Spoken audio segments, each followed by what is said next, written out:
Great. So, yeah, welcome everyone to this meeting of poverty reduction tools for frontline practitioners. And we've got one presentation today from Marcella, who's going to talk about the Green Homes programme, and then we'll have some time after for an open discussion. But if you want to take it away, Marcella, that would be great.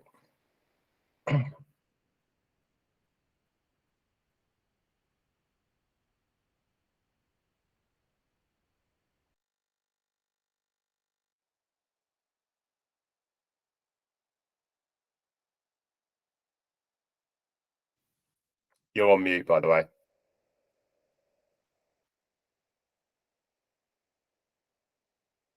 Yeah, I was gonna say I made the mistake of just joining on my laptop, so I won't be able to see anyone while I'm presenting. So I apologize for that. So if you need to speak to me, please shout because I won't be able to see any of that. So let me go back to the presentation.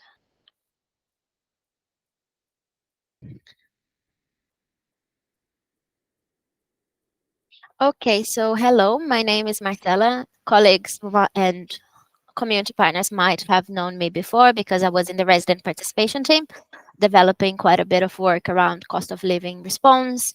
I have recently moved to Hackney Light and Power, is the energy kind of department of the council, and I'm coordinating community energy grants to help organizations and residents become more energy efficient, basically.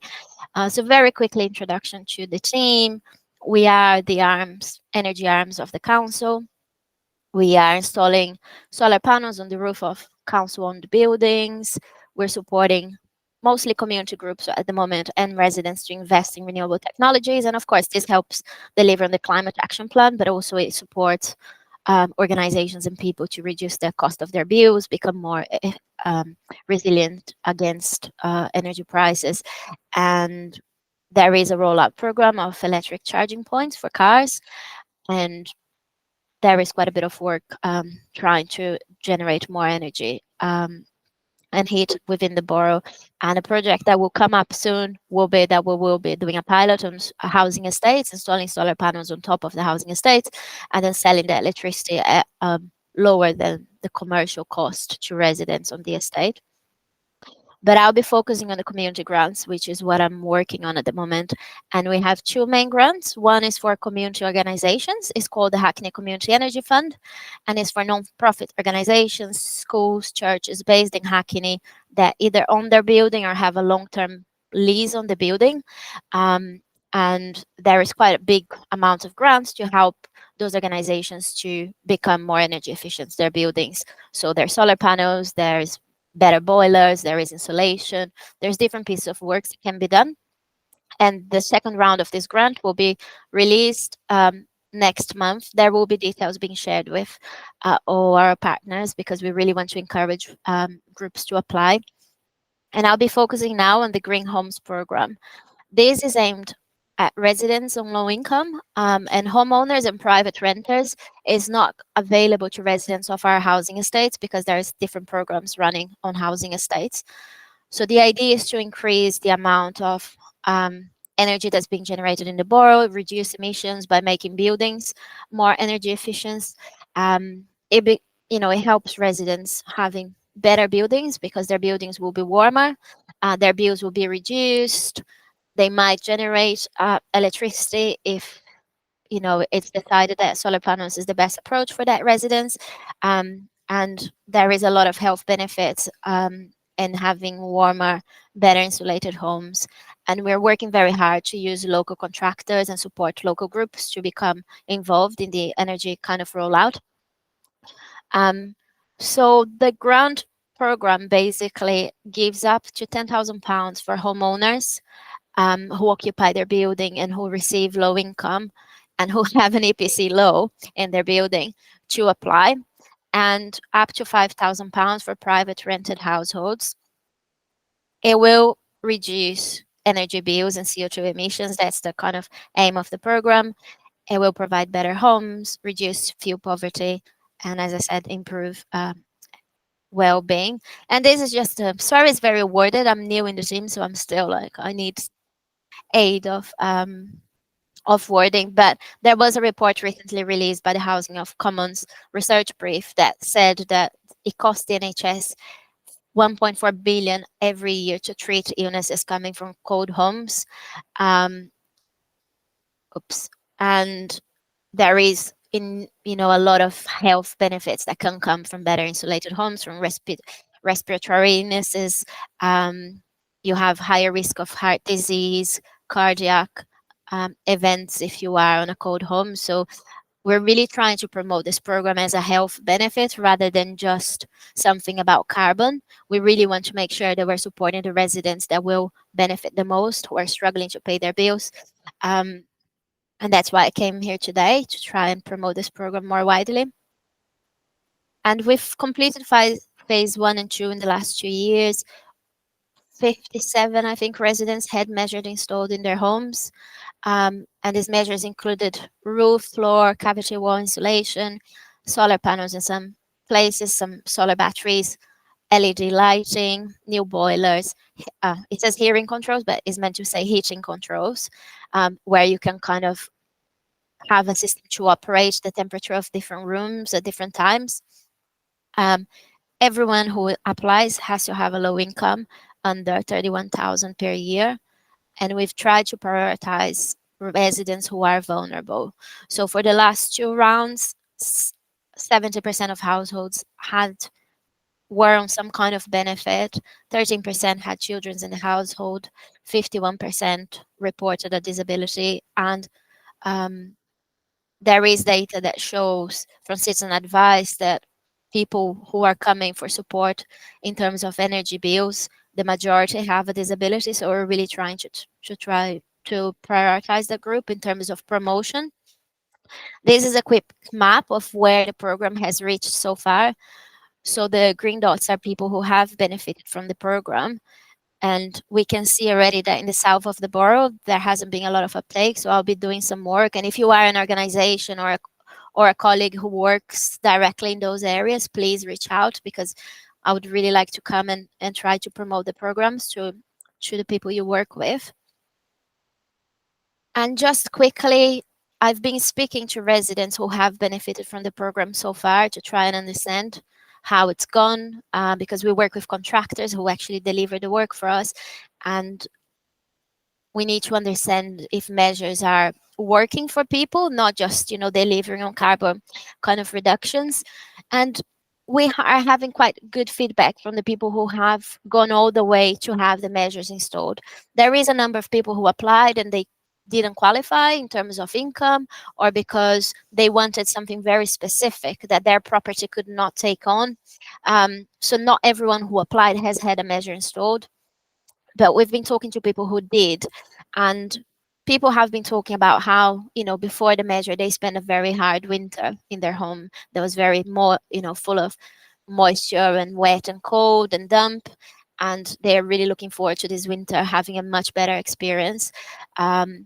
And one good thing to say is that although I said that people can apply to get up to £10,000 of measure in their homes, we work with a partner called Happy Energy, and they maximize those amounts. So they will look at every other grant that those residents are eligible for. So we saw in some houses they got up to £25,000 worth of measures installed in their home, whilst the council was only funding that up to £10,000. So for phase 3, which has started recently, we have £200,000 from our money, but there will be other financial gains from residents applying because we work with this partner. We want to continue tackling low cost and low regret insulation measures, like insulation that is showing to have easier kind of to install, because solar panels is quite a complex process. We are not confident that residents are fully confident on how to operate the systems. So for this phase, actually, we're not doing solar panels. We are doing heat pumps instead. And as I said, it's not available to Hackney managed properties, so residents of our housing estates. I'll just very quickly show the application process, because it is simple, but being in the previous department, I know that just saying that you just go and click on a link. Doesn't make it simple for a lot of people. So you would go to the Hackney Council website, you apply, and it will take to a partner, which is Happy Energy, is our partner on this project. It will say what you need to be able to provide to apply. So they will ask your contact details, um, what benefits you are on, date of birth of who is receiving the applicant. So it could be that someone applies for their parent, for their partner. Um, the information is for the person who they try to kind of make sure that if one person is receiving benefit, they already qualify for the grant. They will be asking about household income, the ages and children and pensioners, because as I said, we're trying to prioritize people who are more vulnerable to the code. Details of illnesses and disabilities. This helps kind of them. The more vulnerable people, the more grants people will be eligible for. They will ask for a copy of council tax or a utility bill from the last 16 months, and they will ask people to create a login for the system. The form is quite simple, and they provide paper copies if people don't feel confident to apply online. And at some point, they will want to ask information about energy efficiency of homes, but that can be checked on the government's website, and they can do that work on behalf of the resident.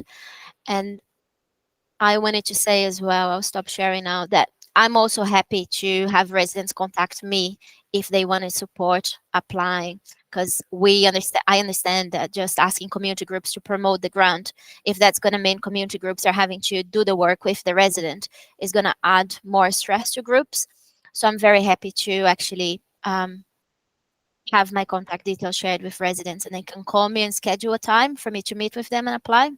The important, I think, is that it's particularly for people who own their homes. And we know that there is a lot of people who bought their homes a long time ago and are still, and are currently very vulnerable, getting support from food banks, from other charities, and people who are in private accommodation as well, who normally don't qualify for a lot of things.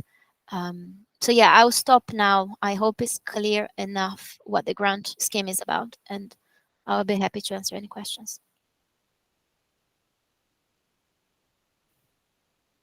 Thanks, Marcella. We've got a question in the chat about just whether you could share the link as well, I think, for the application page on the council. Yeah, and I can obviously put that out in the newsletter as well.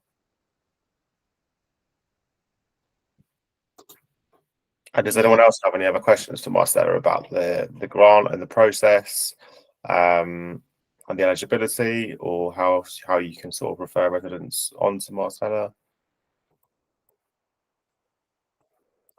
No?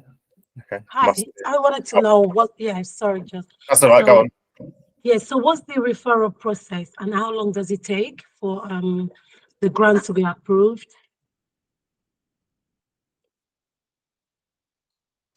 Yes, so the process is managed by our partners, Happy Energy. Once people fill in the application form, they will do a check process to check that people are on low income, that they've provided what they need to provide. And I understand that will take maybe a couple of weeks for that process to go through. Then there will be assessment done in people's homes to kind of try and identify what measures are possible in that property. And then from that, works are scheduled. We know from speaking to people and from the contractors, some of the works can take a long time, particularly solar panels. And I think that's why we've now decided, let's try without the solar panels and see things that are easier to manage, less disruption to residents, and also easier for residents to understand. So we're hoping that's going to speed up the process a little bit. But, there isn't enough people applying, and this is an incredible program that can really help people improve the feeling of their homes, really, and help with damp and mold and just generally making their homes feel warmer and less drafty.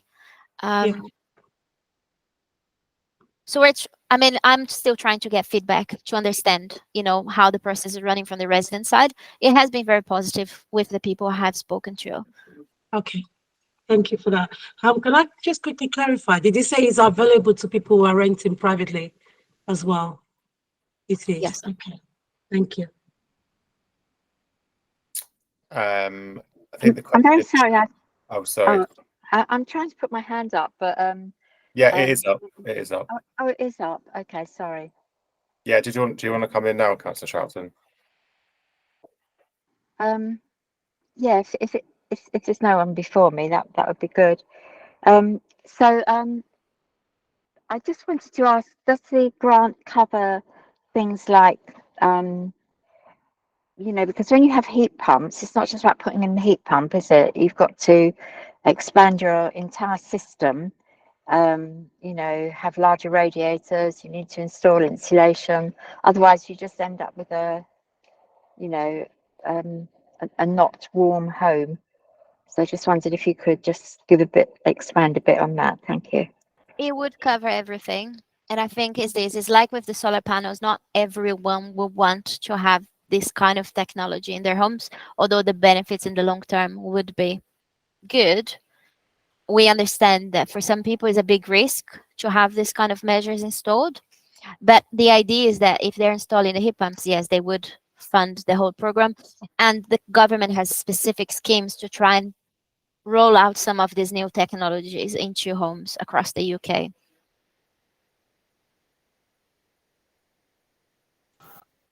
And a question about whether we help residents clearing energy debts. So my understanding is that our partners will refer people to different things. We've had people that were referred for that advice. We had people that were referred for social services, because, once you come in through their homes, there was one resident that was elderly, widowed, had cancer, was very alone in his home and very abandoned. There was no heating in the property. So there was a whole process of trying to engage with different agencies to try and support the resident. But there is a different department in the council who also does this work of helping residents with that. Money Help. Money Hub. They are trying to work with residents who are financially vulnerable to try and improve people's financial situations. So where we can't, our partners are aware that there is some work that can be done by other council teams. Thanks, Marcella. Amina, I think Amina had a hand up, and then we'll come to you, Olatunde. Yes. Hi there, Marcella. I just had a quick question. So you mentioned that, there's not been much of a take up. I was wondering whether you have like a flyer or some information out, because we send out a weekly e-news to our carers that have email addresses, so we could always pop it in there. I'm sure there's some carers that are homeowners that may be able to benefit from the scheme. Yeah, no, that's a good idea. I don't think we have a flyer, and I am in the process of trying to organize some of this work. So yeah, it's a good point. I will make sure that once we have this flyer distributed through this mailing list. Or even if there's not a flyer, if there's some wording maybe, or something very simple like, are you a homeowner? This scheme is available. It doesn't have to be a flyer, but we could certainly include that in our e-news. Yeah, that's a good idea. I'll share that with John for the newsletter. Okay, thank you. The information that's on the website. Yeah, thank you. Thanks, Marcella. Olatunde, did you have a question? Yes. No, I just want to ask a question. I work in the homeless section, housing options. I just want to some of our clients, we place them in private rental properties. Some of them we place them outside the borough. Can they be able to get help, like grants, for some of our clients that we have placed outside the borough? For example, if we see a private rented property outside Hackney, is the client entitled to get a grant? Sorry, I didn't understand everything. It's very loud where I am. I think Did you people, get the question? is this what people who the housing options team who have been placed outside Hackney? Yeah. So people who are Hackney residents who are homeless and then have gone to the housing options team outside Hackney, could they apply for it basically, even though they're in a property that isn't in Borough? The property needs to be in Hackney. So Okay. there are different boroughs. There is, this some of the money is coming from Hackney Council's carbon grant. So, contractors have to pay into a scheme Okay. that converts into carbon. But a lot of boroughs are getting government money to run a similar program. And for example, Warmer Homes program is funded by the Mayor of London, and that's for boilers. Anyone in Hackney can apply to that. Okay. So there are other schemes that different boroughs will be offering. So it's worth checking. Okay. I know where I live in Southwark, there isn't a lot going on. The council Yeah. there doesn't really care about this stuff. So yeah, I think it needs to be checked on a local level. Thank you. Thanks, Marcella.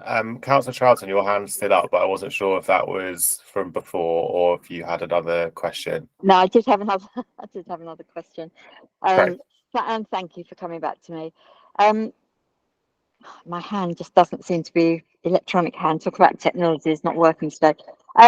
So recently I looked into this for my own property, and for the complete works to be done was £20,000.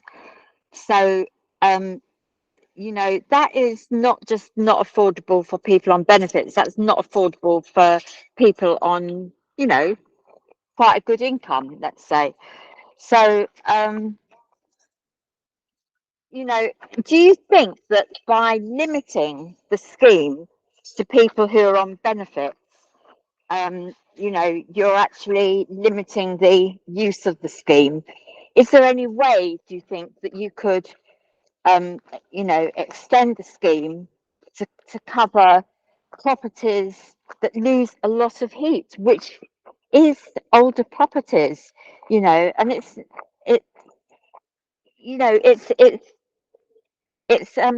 things like, I live on an end of terrace, and an end of terrace house is a real carbon disaster.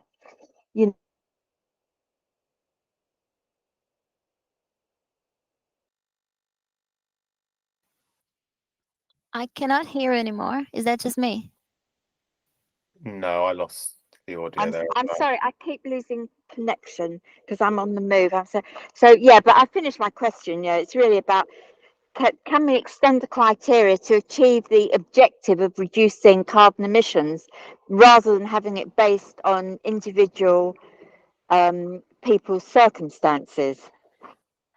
I think there is the potential for that in the long term. Although I said the take-up has been low, is just because we launched the grant 2 months ago, the phase 3. The other 2 phases were fully taken up. Okay. I think, and to be fair, we're really trying to prioritize the people who are most vulnerable and facing fuel poverty at the moment. Okay. Because in the past, we had people that were on the threshold of £31,000 income, but they had a lot of savings, and that wasn't considered. They had a lot of other money that wasn't considered necessarily. Right. And we're really trying to actually prioritize people who might really be struggling to just pay their bills this winter.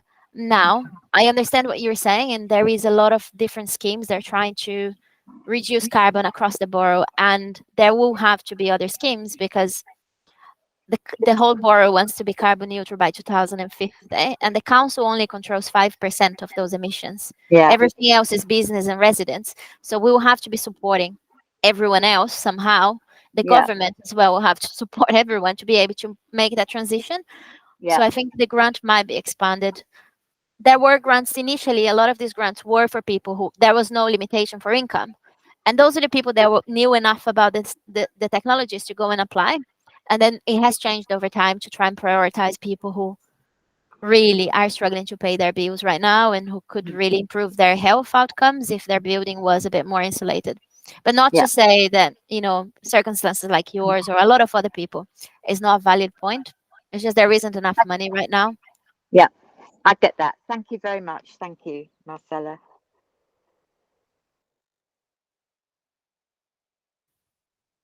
Any other questions for Marcella about this program, or any other questions in general about the sort of, I guess, like the energy costs and why we've got Marcella here?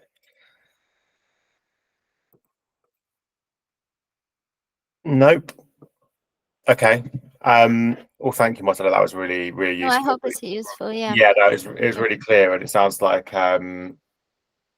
yeah, it just sounds like if we can get the word out, hopefully that will increase the number of applications, because it's obviously a really good opportunity for those residents who are able to access it. So yeah, thank you for coming along, and I'll send your slides out and the link, if that's all right, in the newsletter. Perfect. Okay. As I said before, that we've only got that one presentation today, so I'm going to open up the floor now, and this is your chance for anyone who's got any questions put to the group, or wanting to share any piece of work that you're working on. Now's your chance. So Jane, did you want to come in? Thank you. I did. Right, so thanks, and thanks, Marcella. That was really interesting. Here at the trust, we're launching some services that I think maybe benefit to other colleagues on this call. We're having a form filling service, so any form. So, for example, if someone wanted to come and get that support with that form for the greener energy, they could come. So, it's called advice and assistance. So, and we hold it a surgery on Tuesday in St Peter's Church in De Beauvoir. I've got a flyer which I can show afterwards, or send to you, John, to send out or something. And that's for women who are pregnant or have got children, because it's part of the Bump Buddy program.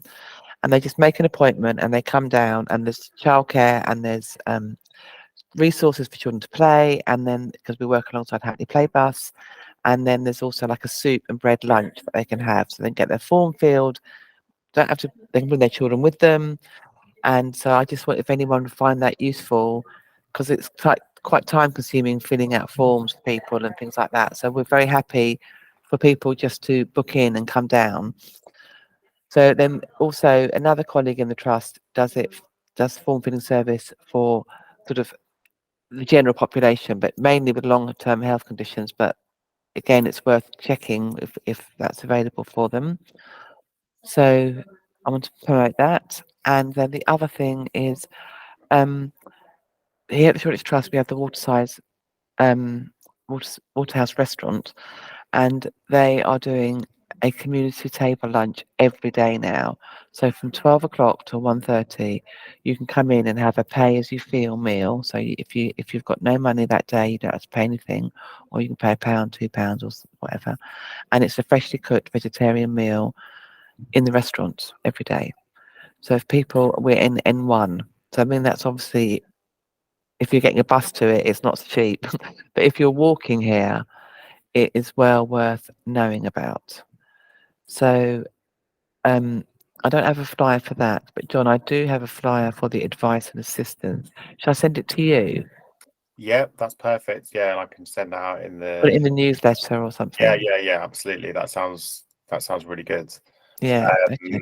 Because yeah, filling out forms, application processes, that's just like, you know, one of the top things that people always say is an issue, people actually getting the help. So it sounds like that will be a massive help to lots of people. And also you can bring children. You haven't, you know, we've got space for buggies. There's volunteers to play with children. There's a playroom. There's resources. So it's trying to really be sort of supportive of people with young families. Yeah, absolutely, brilliant. And sorry, the free daily lunch. Where did you say that was? Just so I can Google it in the newsletter. So it's Waterhouse Restaurant, which is connected to the Shoreditch Trust. So it's on Orsman Road, N1 5QJ. So it's down here in Haggerston. So, but that's daily, every day. So, and you can come every day if that's what you want to do.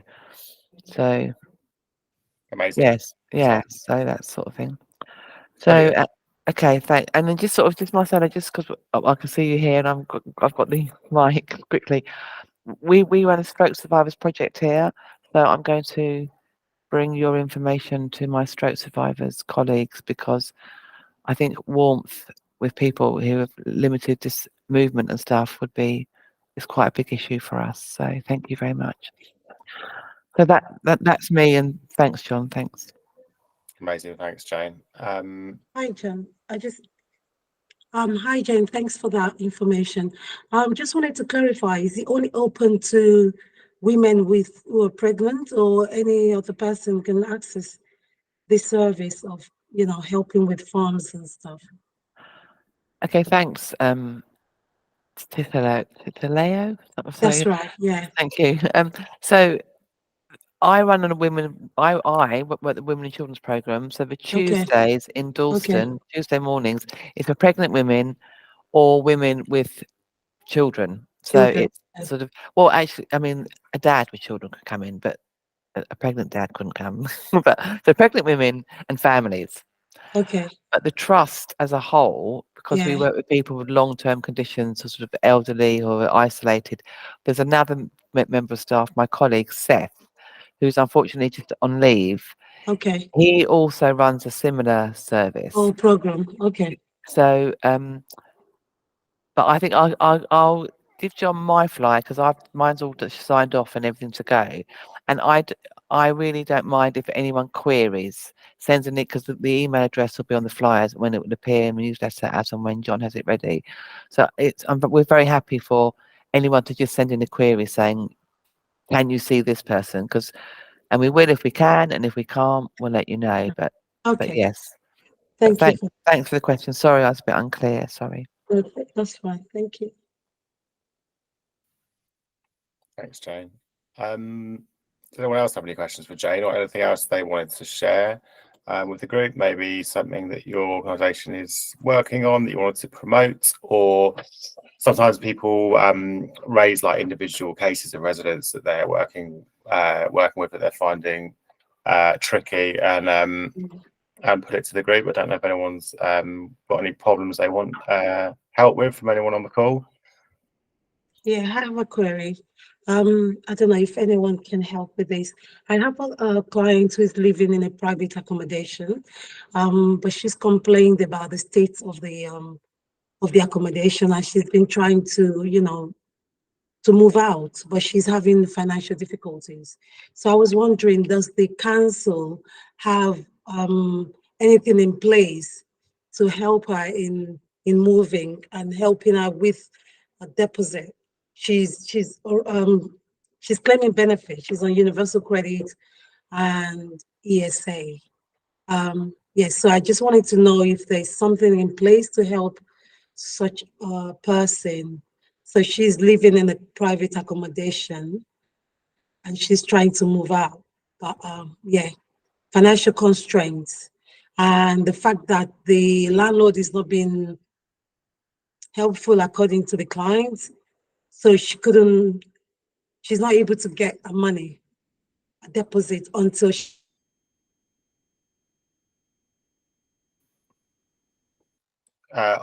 finds a place. You understand?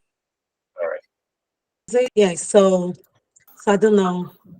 I can answer that question. Does she have rent arrears? No, I don't think so. She's renting privately. Okay, she wants to move away from that property.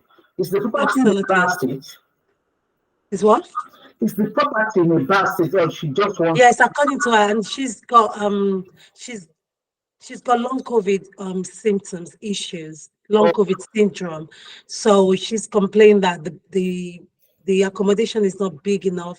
She doesn't have room. She's, the state is not very conducive for her condition, and she's trying to move. One, because she's private. Yeah. She's paid the housing element of universal credit, not housing benefit. She's getting universal credit, yes. And she's been granted housing benefit elements as well. Yeah, that is the housing element of universal credit. It's different from housing benefit.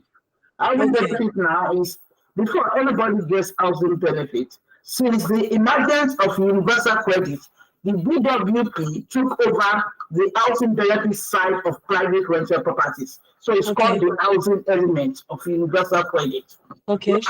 She can go through money, or if she can see, she can also try to get deposit maybe from the DWP. These are the things she can do. Because if it's before. Sorry, Atunde, I didn't get that. Sorry, the line Okay, wasn't sorry. clear. So, okay. If it's previously that, if it's under housing benefits, you can apply for DHP. But now she can't apply for DHP. Okay. You have to go through. Okay, DHP. Yes, but she can't use DHP for that. Okay. She can contact the DWP if they are able to help her with a deposit. Okay. Because the DWP are the ones paying the housing element of universal credit. She's not getting housing Okay. benefits.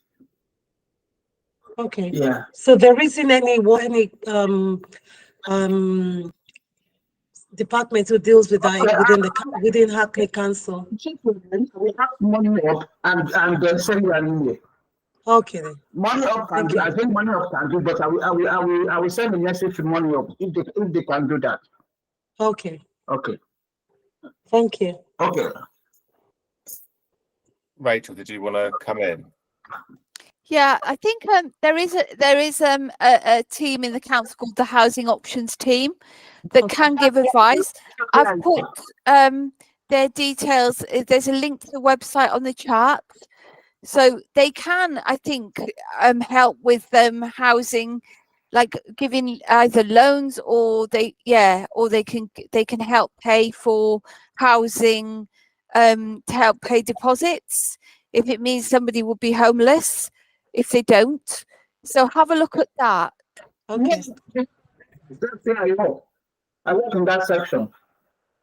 Yeah. So I work in that section, so I will help her to do that. Although I work with the law, but I can help her with that. I will first ask the money up if they still have money to do that.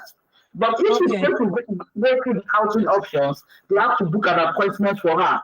So I don't work in that area. I work with the law slippers. But if she wants to go through housing options, you have to have an appointment with an housing officer. Oh, I see. But I will get everything. I will send it to Titi Layo. Okay then. Okay. Thank you. Thank you so much. Yeah. Thank you. Great. And Everyone. So did you have another question, Sister Layo? yes, I have another query. I just wanted to know the process of how do people get blue badge, the disabled badge? Is it given within? Is the application done within the Hackney Council or the government website? And which people can get it? Is it open to people who are getting PEEP or on long-term health conditions or severely impaired people? I know there is I know there is lots of information, but I just wanted to see whether someone can, know the easy understanding on this. Sophie, did you want to come in? Hi everyone. I'm Titi. I just thought, the easiest way to apply for a blue badge really is going onto the government website.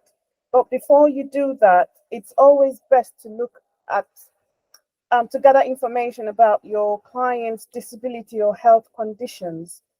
Okay. If they are on any disability benefit, with a mobility component of over 12 points, and that would probably apply to those on PEEP and DLA, then that would give them an automatic entitlement to a blue badge. Okay. If they don't have that, then they'll be assessed on their mobility needs. So what you would need to do at this point is to gather as much information as you can about the person's health conditions. Okay. And how those health conditions affect the person's mobility. Okay. Yeah. And once you do that, then you can go onto the government website. Just type in "apply for blue badge Hackney." Okay. Yeah. And okay. once you get onto the site, it will prompt you to put in the person's postcode and just follow the instructions from there. Okay. Okay. Okay. Okay. Thank you, Sophie. Thank you so much. Thank you. Thanks, everyone. Thanks, Sophie, and just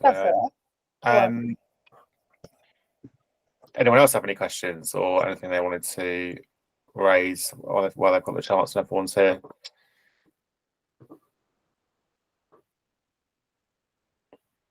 No?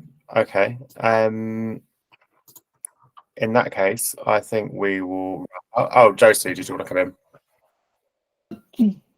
Sorry, I just popped in there at the last No, minute. it's fine.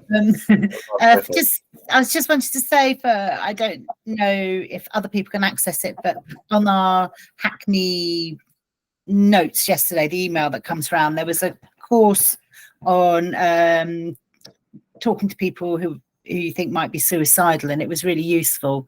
And there were a couple of really good links on there to refer people to if they are feeling suicidal as well. So I would say if anyone's got a time to do that, it's a good thing to do, because obviously we all deal with vulnerable people. So that was all. Thanks, Josie. Is that just a council service? It was done by the NHS. If I'll see if I can find it before you log out, if you like. Yeah. If not, I'll email it to you. Yeah. Yeah, perfect. Yeah, that's great. Thanks, Josie. Jocelyn. Yes, I want to find out if anyone can help me with clients who has put in universal credits for almost 3 months, 4 months now. He hasn't heard anything. So I don't know if I can get help from anyone that will assist. That would be nice. Sophie, did you want to come in? Yeah, hi Jocelyn. What I usually do is if I have a client in that situation, with the client's permission, I get their login details and send their work coach an email through their log and through their journal, and leave my details there for the work coach to contact us. Okay. So that way you can get it kind of expedites the process of the claim. Mm-hmm. And if they communicate with you, they'll be able to tell you what information is lacking, what the client hasn't done or needs to do. And then you can support your client with getting all those documents together to ensure that everything needed for that claim is produced by the deadline the DWP has given or the work coach has given. Okay. Sometimes it's just, it's just little things like a client forgetting to read messages in their journal when something's pending there. But once that's done, it clears the whole process and they get their decision in maybe within 2 weeks. But it's always good to follow it through. If you don't respond, if the DWP don't respond by 2 weeks, you can always threaten them. So you're going to seek legal action on behalf of the client or make a complaint. Okay. So I should use the client's own my general platform, yeah? Yes, you can. Yes, as long you have to get the client's consent. Yeah, because you're going to be working with the client's information and data. Mm-hmm. Yeah, and you have to put that down in your email or the notes you're sending to the Universal Credit team through the journal. You have to put it down there that you have this client's consent. Okay, and it was gotten on this date and you're acting on their behalf, and that expedites the whole process. They'll be able to communicate with you. It's a good idea to leave your email address and a contact number on my general on the client platform. On the client's yes, okay. On the client's channel. All right. Okay. Okay. Thank you. You're welcome. Thanks, both. Oh, and thanks for that link, Tracy. That's really useful. You're welcome. Does anyone else have any questions? Or any ideas for people you'd like me to ask to present? Is there any sort of local services or council services that you don't know much about and want to hear more about, or types of support or types of residents that you're sort of supporting that you think there's a bit of a gap there? I'm always happy to approach other groups or council teams to see if they want to come along.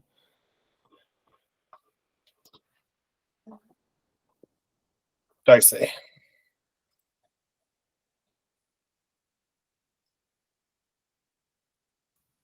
You're on mute, Josie, if you're trying to talk. I definitely need one of those buttons put up here, mute. I was wondering if we've had anyone from the private housing sector along, because they deal with housing issues of the private landlords where repairs aren't being done and things like that. Just a thought. Yeah, that's a really good idea. I don't think we have had someone come along from that team. So yeah, that is a really good shout, given what we know about challenges that people in private rented sector face, and with landlords who might not be doing their job properly, etc. So that is a really good idea. So I will get in touch with the team and see if they're up for coming along. Excellent. Anyone else want to come in before we wrap up? Jocelyn. I know the session might not be of council issue, but I think once we are dealing with vulnerable people, it might be interested to anyone. We are having county line session on next week Tuesday. I think I sent it to John Daves about it, and I don't know if anybody may be interested to come along to learn about county line gang and gang affiliated knife crime issue in our community. Thanks, Jocelyn. That sounds like a really good, useful, important session. I can't remember. Maybe you sent me something. I've missed it. But yeah, I sent it today, so I can re-forward it to you. Oh, okay. I'll go. Yeah, maybe re-forward it to me. So I'm not sure I got that. But I can definitely promote that in the newsletter. Amina. Hi there. I spoke to a carer this week, actually, and I don't know if anyone here knows about this, but there used to be a scheme where people could get a discounted bus pass, so the carer could apply, and it was through, I think they had to get it verified through the Job Centre Plus. But when I spoke to a carer this week, she was saying when she's the full-time carer for her mum, she's not working at the moment, and she said she tried to get that bus pass renewed, but the Job Centre Plus told her that she can no longer apply because she's not actively looking for work. But she's like, I'm caring for my mum full time. What am I meant to do? And I asked her to go to the post office as well and ask them if that's the same, if that's the case, and they said that is. So does anyone know where she could possibly get some help with discounted travel, because she was going along to appointments and things like that with her mum, and so it would just help. She's not working financially, obviously everything's a struggle, and to be told now that she's not entitled to have that bus pass, that discounted bus pass, because she's not actively looking for work, that was quite disappointing for her to hear that.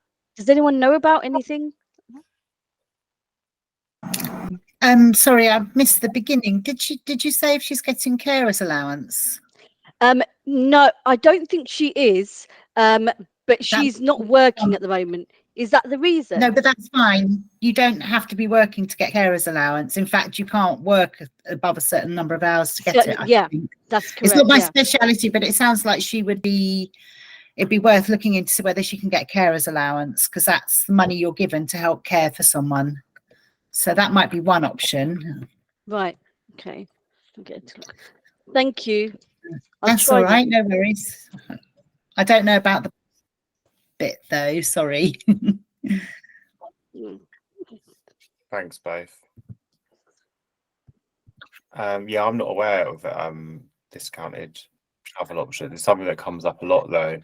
People are unable to sort of get to appointments or go to a food bank and get other sorts of help because they can't actually pay to get there. So it's something which does come up a lot, unfortunately. Does anyone else have any other questions?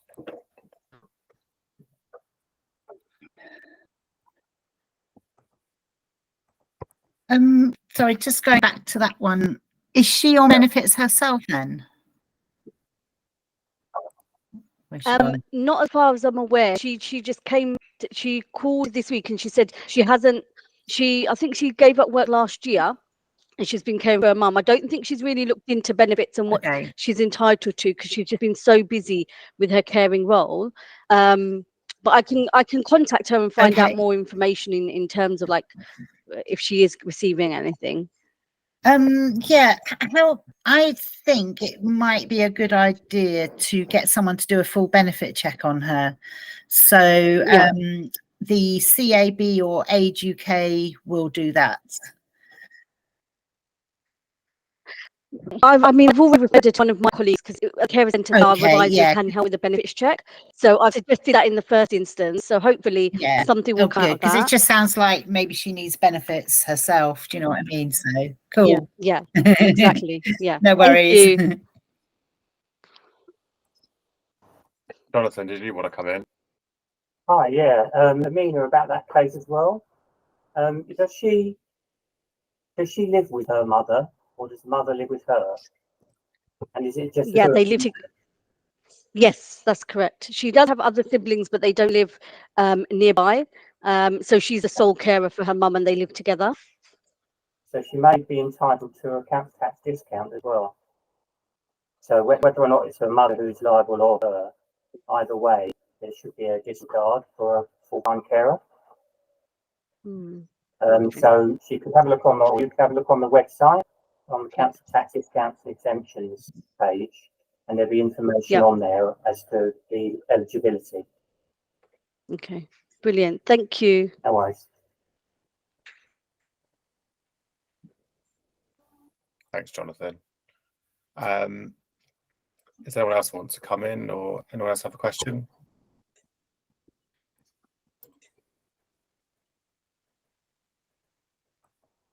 Nope. Okay. I think we will leave it there then. So we've an hour and it's extremely hot. Thanks for your points in the chat as well, Josie. And thanks everyone for coming. I hope you found that really useful, and all the slides and the links and everything that people have mentioned, I will put out in the newsletter, as well as the recording of this session. So look out for that in your emails. But yeah, I think we'll wrap up there, and thanks everyone for coming, and hopefully see you next time. Excellent. Thanks for organising it, John. Thank you. Bye. Bye. Bye, John. Bye. Thank you, everyone. Bye. Thank you, everyone. See you later. I've sent you an email. Where is it? Hi, Josie. How are you? She's gone.